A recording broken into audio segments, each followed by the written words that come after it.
Bom dia, boa tarde, boa noite, malta porreira que nos ouve. Bem-vindos ao episódio número 11 da segunda temporada do Make Sellers Great Again. Este local agridoce e agradável que nós tanto gostamos. O meu nome é Cláudio Batista e estou aqui muito bem acompanhado pelo caríssimo Teófilo Ramos. Bom dia, boa tarde e boa noite, conforme a hora que nos ouçam, e bem-vindos a mais um magnífico programa do Make Sellers Great Again. Cláudio Batista, tu és Batista com P ou sem P? Não, já sou sem P, atenção, Agora é que eu te tramei, não é? já me atualizei. Ok, muito bem. És de uma geração mais recente, então. Vou-te aqui lançar uma ponte, uma escada para tu iniciares com o primeiro tema e vou apenas dizer esta frase: triste sina a nossa, triste fado o teu. Opa, esta tua frase foi tão melancólica como o tema que nós escolhemos para abrir aqui este primeiro episódio. É verdade, como é que nós ainda não nos tínhamos lembrado de trazer este tema aqui? E é nem mais nem menos do que o fado, neste caso o fado de Coimbra. Falamos muito e há muitas comparações do fado de Coimbra e o fado de Lisboa. Fomos aqui vasculhar um pouco o que é que diferencia um do outro. Claro que há aqui um outro pormenor que é mesmo a Coimbra, podemos já aqui mencionar. Começamos, se calhar, aqui pela sua origem, ou seja, o fado de Lisboa está aqui muito associado aos bairros populares, diria talvez Alfama, Moraria, e também aqui na sua origem ligado um pouco à vida boémia, se calhar classes menos favorecidas, também aos marinheiros, aqui já do século XIX, enquanto que aqui o fado de Coimbra, apelidado de Cantar Coimbrão, também não deixa de ser engraçado, aparece aqui muito ligado à parte mais académica, aos estudantes, à poesia em si. E aqui uma nota que dá também para fazer a ponte com um outro episódio que já tivemos, que é a sua gênese está então nos habitantes que viviam na parte alta da cidade, nem mais, os Salatinas. Era cantado sobre as janelas das raparigas que tem gostavam. Pá. Este romantismo parte-me todo, É sinceramente. uma poesia muito Opa, poético. sim. E aqui, olhando então aqui para este primeiro ponto, a temática. É verdade, o fado de Coimbra foca-se muito aqui nestes amores estudantis, os amores pela cidade, a própria saudade, ou seja, à partida, aquele romantismo e aqueles temas mais positivos. Enquanto Uma que seca do caraças, não é? exato. Claramente tu és para o Fado de Lisboa, já percebi. O Já Fado lá de vamos, Lisboa, já lá vamos. o Fado de Lisboa foca-se mais no bairrismo, orgulho de bairro, a tristeza e a crítica social.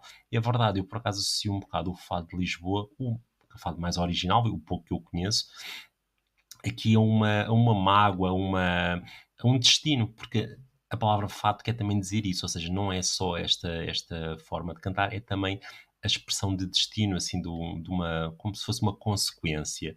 Depois temos também aqui outro ponto que até ficou famoso ou foi falado nos últimos meses, que tem então a ver com a performance e quem o canta. Então, no Fado de Lisboa é basicamente cantado por homens e mulheres, principalmente em casas de fado, assim, ambientes mais intimistas. Em Coimbra há então a tradição de ser cantado apenas por homens, ou seja, essa tradição quebrou-se muito recentemente aqui na Serenata, mas pelo que sei, era então algo que era exclusivo aqui dos homens.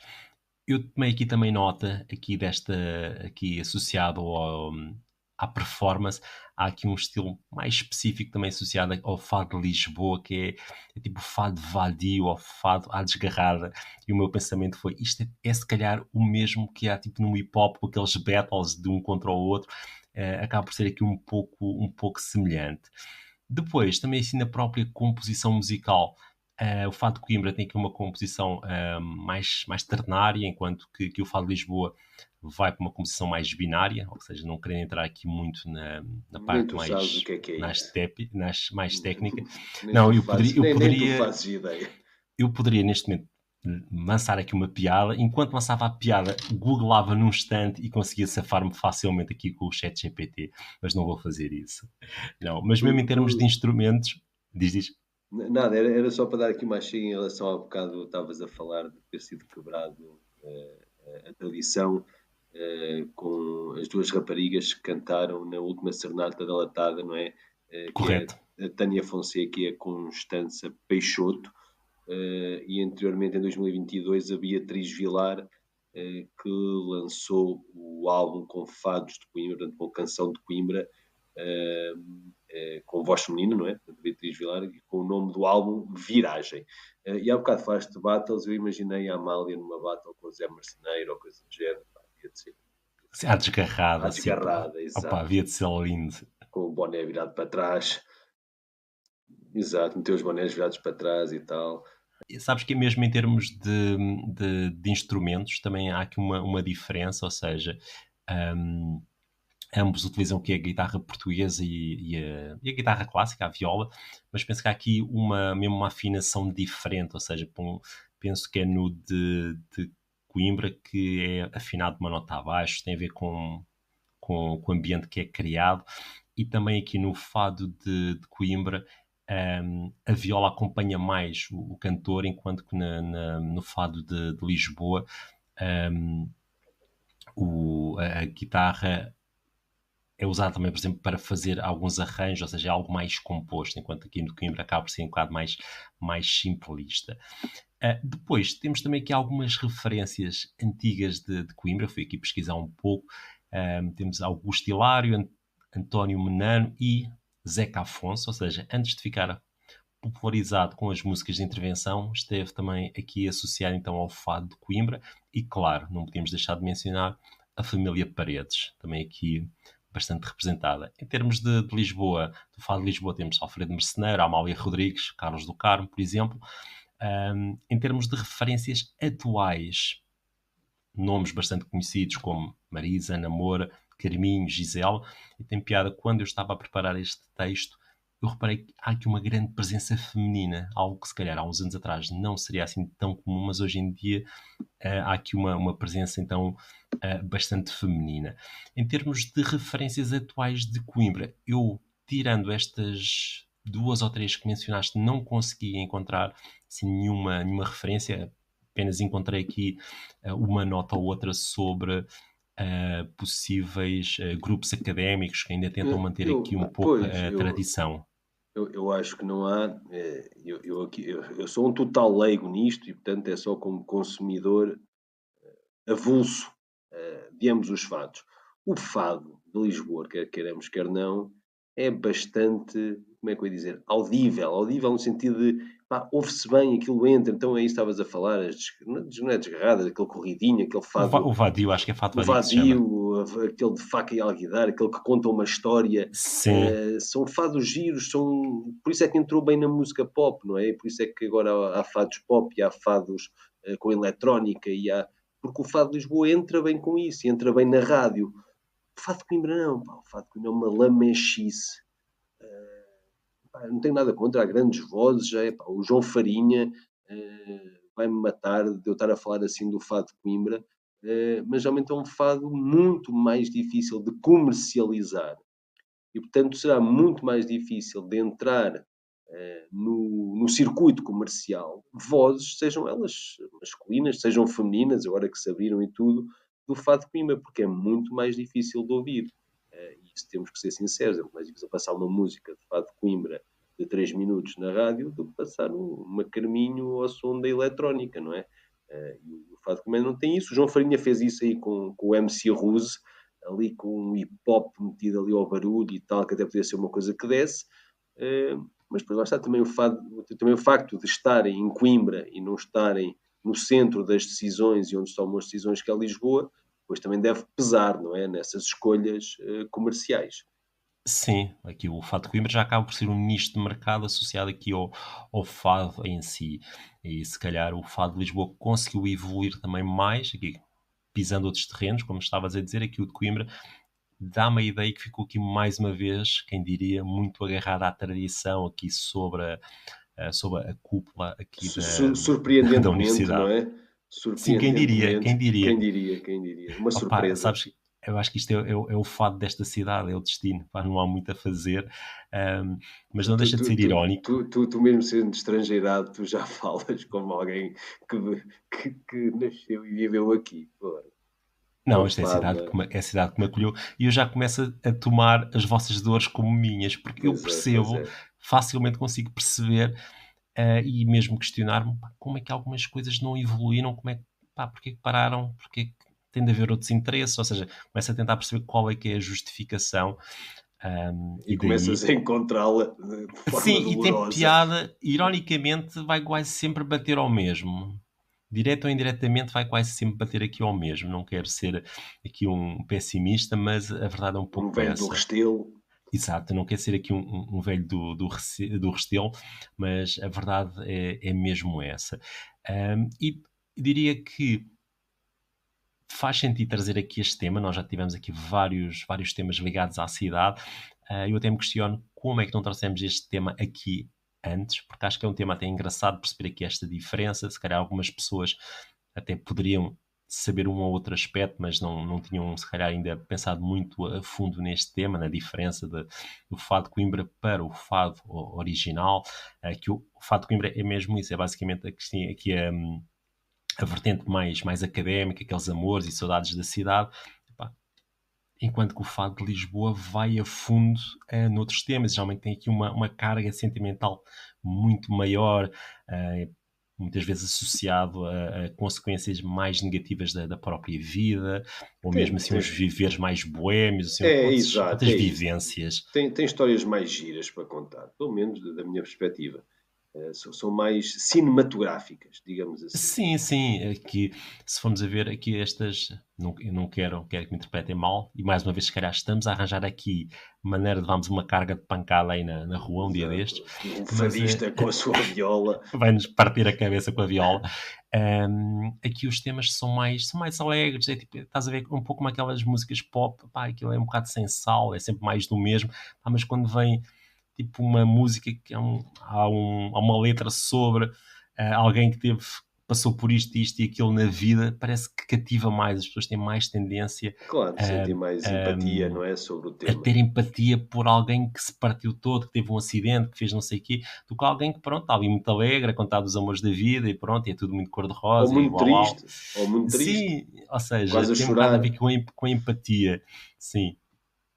A Deslandes poderia cantar Fado de Coimbra, por exemplo. Epá, estava aí tão bem, estava aí tão bem, a sério.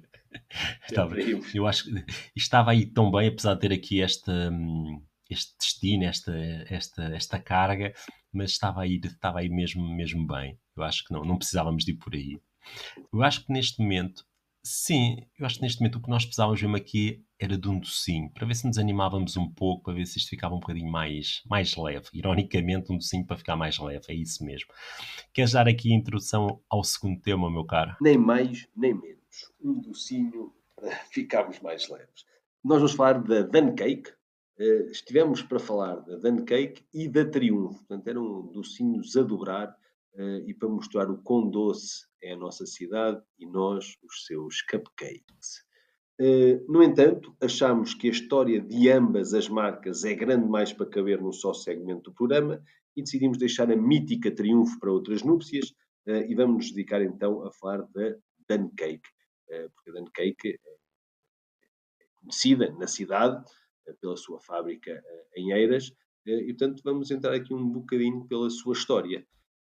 Vamos então debruçar-nos sobre a açucarada glace, os corantes e conservantes das fluorescentes e artificiais tortas que fizeram, e será que ainda fazem, as delícias das festas de garagem dos anos 80 e 90. Lembras-te bem? Eu Opa, sim, lembro-me. eu acho que agora até ganha mais 1 ou 2 quilos só com esta descrição, a sério. Então, Muito bom. vamos dar início. A Dan Cake é fundada em 1931 por Jens Eskildsen. Eu acho que é assim que se pronuncia no meu. Quem? Como é que se diz? Eu não percebi. Queres ouvir outra vez o meu forte Por dinamarquês? favor, por favor. Jens Eskildsen. Ok. Esta é uma pronúncia Acho que só ao sim. alcance de alguns. Acho que Portanto, sim. numa pequena vila de seu nome, e esta eu fui ver, pronunciava que isto é escrito de maneira muito estranha e pronuncia-se uma coisa como Simelkiara. Simelkeia. Simelkeia. Opa, a Essa. parte boa é que ninguém vai conseguir dizer que não é assim e afinal é. Simelkeia. Sim. Opa, soa-me bem. Isto parece um Pronto. produto do IKEA. Aquilo que estás a dizer parece-me que é Pois tipo um parece. móvel ou um cobertor ali do IKEA, mas tudo bem, tirando Volto a isso, acho que repetir, está bem. Simelkeia, na Dinamarca. E, portanto, meus pequenos e atentos ouvintes, Dan Cake é a abreviatura de Danish Cakes. Dan, Danish, Danish Cake. Portanto, bolos dinamarqueses. Portanto, a dar má fama às sobremesas dinamarquesas desde 1931. Eu, aliás, eu acho que num daqueles programas de 24 Kitchen, aquele que aparece a fazer sobremesas é dinamarquês. Pá, um muito conhecido. Eu acho que ele é dinamarquês. Portanto, a Dinamarca se até tem aqui alguma tradição nesta coisa das sobremesas. Portanto, estamos em É possível. 1981, saltamos para 1966, 10 anos depois de já se terem mudado para novas instalações numa nova localidade que se chama Give. Portanto, mudaram-se para esta localidade em 56, mas é em 66 que iniciam verdadeiramente a produção industrial. Portanto, industrializam-se a sério, aquilo inicialmente era uma coisa assim mais artesanal, e em 68 começam com a produção do Half Moon de limão. Que aquilo, eu este não conhecia, pelos vistos é um dos seus best-sellers, que é um bolo daqueles curd de limão, lemon curd, cortado ao meio. E por isso é que eles chamam Half Moon, Faz sentido. Faz uma meia sentido. lua. Eu este não conheço, eu acho que isto não teve grande sucesso cá em Portugal, porque eu pelo menos não o conhecia. E 2 anos mais tarde, portanto, em 1970, iniciam-se com a afamada torta de morango que eles chamam de Strawberry Swiss Roll. Portanto, aquela torta que todos nós conhecemos, depois também há de chocolate e nata ou baunilha ou o que é aquele creme branco por dentro. E há esta de morango, que também era sempre presença assídua nas festas Nas de festas de garagem. anos, sim, Sim, exato. impecável. Em 1984, o filho do fundador, são sempre os filhos, não é? Dá cabo disto tudo, vende a Dan Cake a uma empresa britânica. A empresa vai se expandindo, chegou às 6 linhas de produção em 2 países diferentes, na Dinamarca e na Polónia. Em 2004, portanto, um ano bom, um ano agridoce para nós, não é? Ali o ano do euro, é Um readquirida bocado pelo grego filho, foi. exatamente, é readquirida pelo filho de Jens Eskildsen, de seu nome Erling Eskildsen. Erling, então a gente conhece o nome por causa do Haaland, não é? Atualmente fabricam, além da conhecida doçaria, muffins, trufas e entraram também no negócio dos frios. É agora finalmente dirigida pela terceira geração familiar. Então, quer dizer que isto foi fundado por esta pessoa que tu disseste o nome, que eu não vou repetir, depois foi Mas queres vendido, que eu te foi diga? readquirido. Por favor, por favor. Jens Eskildsen. E Opa, readquirida pelo seu filho Erling Eskildsen. opa, isto está a ficar cada vez melhor, acho que sim. Acho que sim. Muito Mas bem, ou sim, seja, conseguiram recuperar, é importante. exato, é isso. Portanto, é a segunda geração que a vende e é a segunda geração que a readquire. E agora estarão os nossos ouvintes, os caros ouvintes, a perguntar-se: então onde é que está no meio disto? Onde é que entra Coimbra? Onde é que entra Portugal? Isto é tudo um engodo? A Dan Cake existirá mesmo aqui em Coimbra? Ou isto é tudo aqui um episódio do Twilight Zone, um inexplicável Matrix? Epá, não sei, não sei. Onde é que nós estamos aqui no meio disto? Então vamos explicar, caríssimos. A Dan Cake Portugal é fundada em 1978 e resulta da parceria entre a Dan Cake dinamarquesa, esta que nós acabámos de falar, e a família Jamnadas. Eu creio que é assim que se pronuncia, se não for, peço desculpa.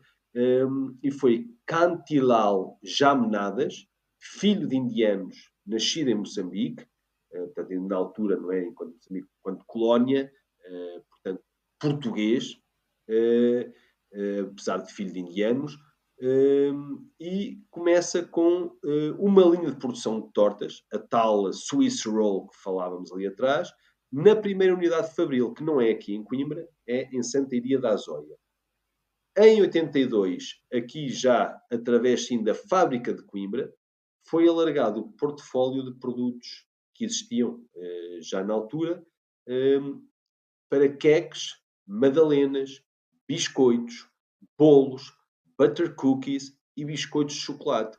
Portanto, vemos aqui um aportuguesamento, não é, da marca e nos doces a que se dedica.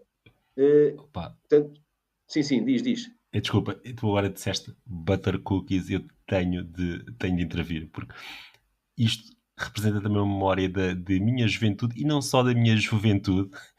E disseste aqui o portuguesamento e faz sentido porquê?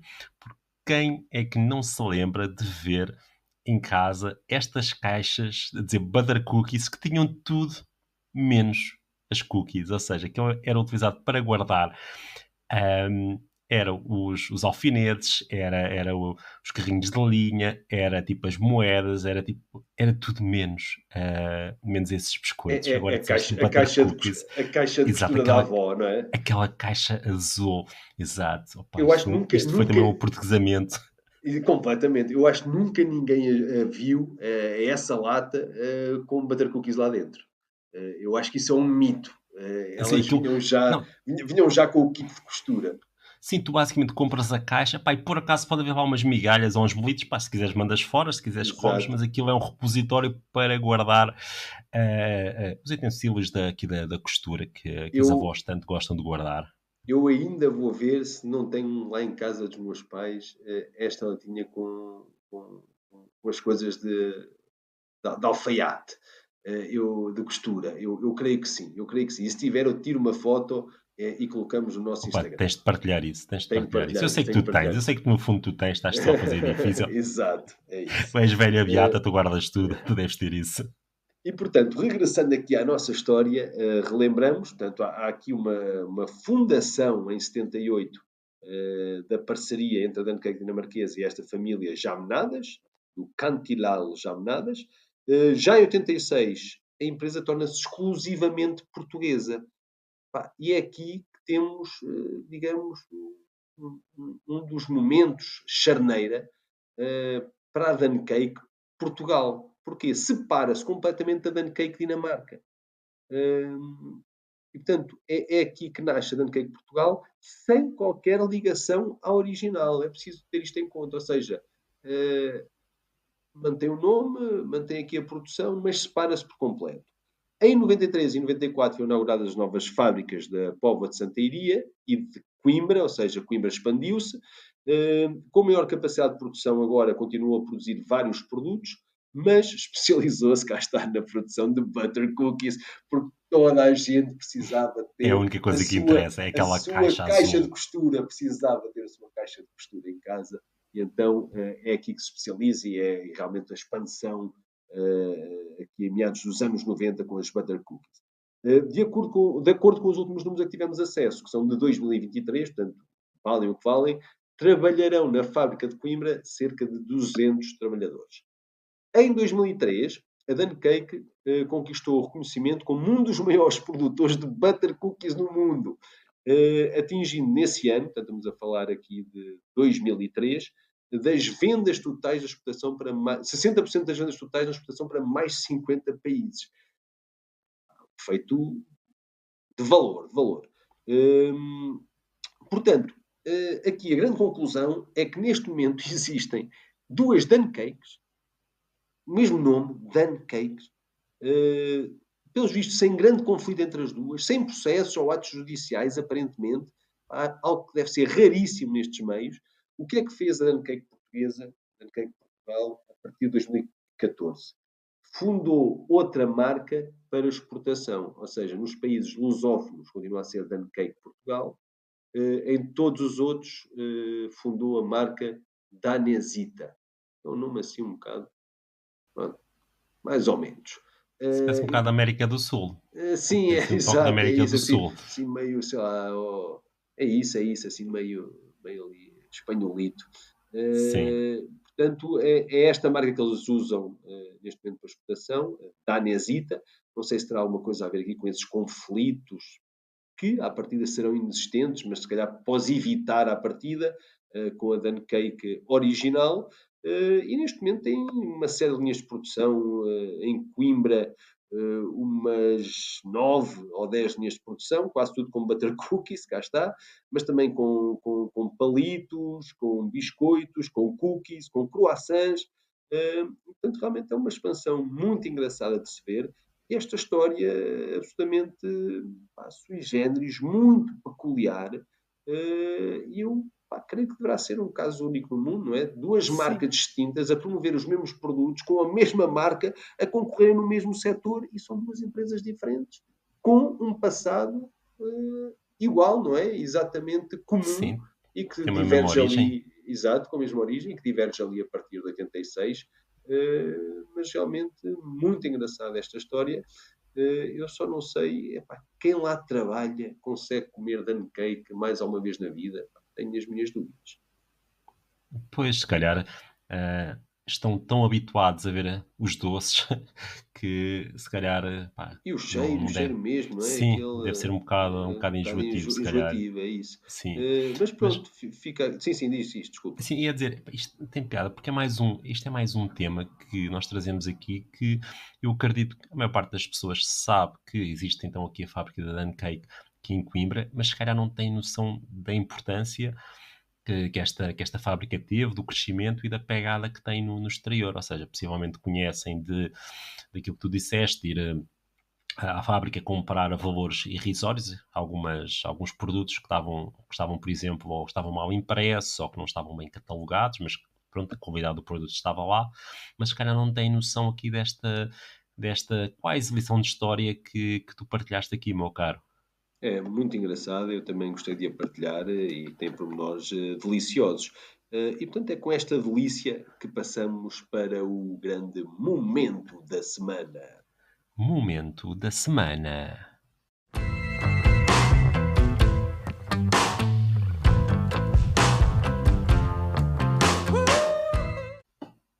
O- Eu ia começar então aqui o momento da semana, depois de olharmos aqui para o nosso destino e para algo assim mais caloroso, mais calórico, mais doce, aqui para uma expressão que tu mencionaste aí há uns tempos e que eu fiquei a pensar e eu percebi o que é que ela queria dizer, hum, mas que eu desafiava-te então aqui para explicares a expressão, para não te armares em tolinho. Eu até podia fazer o trocadilho de tolim, em vez de ser tolinho, e para explicares então aqui a expressão que tu mencionaste, que é a parva de Tovim. Eu acho que, antes de mais nada, acho que esta expressão já caiu em desuso. Não creio que ela seja usada mais, eh, pelo menos nunca mais a ouvi, e creio que é algo assim mais ali dos anos 90. Mas na altura ouvia-se bastante, que é "és filho da parva de Tovim, ok?" Que é como quem diz, estás parvo, ok? Portanto, é exatamente a mesma entoação, é exatamente para a mesma situação que se usava. E, portanto, era a parva de Tovim e, por acrescento, és filho da parva de Tovim, ok? E esta expressão, quer dizer, é estranhíssima, não é? Quer dizer, isto é uma coisa nitidamente de Coimbra, porque tem logo ali o Tovim é de Coimbra, Sim, ninguém conhece. ninguém conhece, portanto é uma região da cidade, é uma zona da cidade, portanto era algo que se usava bastante. Eu acho que até, eu não sei se nós usaríamos, eu digo nós ali nos anos 90, ali inícios de 2000, eu acho que eram os mais velhos que usavam connosco. Eu não sei mesmo se nós verbalizávamos esta expressão, se calhar sim, algumas vezes, mas não tenho bem a certeza. Engraçado que eu depois descobri aqui, entre fóruns e comentários e tudo isso, pelo menos dois comentários interessantes.